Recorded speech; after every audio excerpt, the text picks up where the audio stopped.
بسم اللہ الرحمن الرحیم۔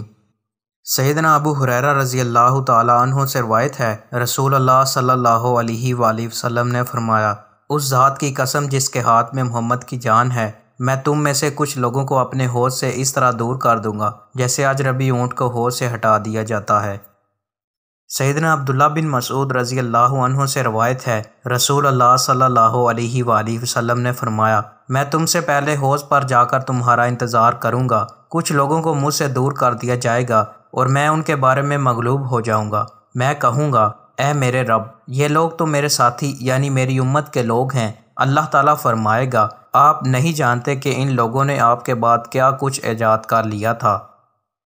سیدنا ابو برزہ اسلمی رضی اللہ عنہ سے روایت ہے، رسول اللہ صلی اللہ علیہ وآلہ وسلم نے فرمایا، آخرت میں میرا ایک حوض ہوگا، اس کی وسعت اس قدر ہوگی جیسے اعلیٰ سے ثنا تک کی مسافت ہے، اس کی چوڑائی اس کی لمبائی جتنی ہوگی، اس میں جنت سے آنے والے پانی کے دو پرنالے گر رہے ہوں گے، ایک پرنالہ چاندی کا ہوگا اور دوسرا سونے کا، اس کا پانی شہد سے زیادہ شیریں، برف سے زیادہ ٹھنڈا، دودھ سے زیادہ سفید ہوگا۔ جس نے اسے ایک دفعہ پی لیا وہ جنت میں جانے تک پیاس محسوس نہیں کرے گا، اس کے آب خوروں کی تعداد آسمان کے تاروں جتنی ہوگی۔ دوستو، مزید اچھی ویڈیوز کے لیے چینل کو سبسکرائب لازمی کریں۔ بہت شکریہ۔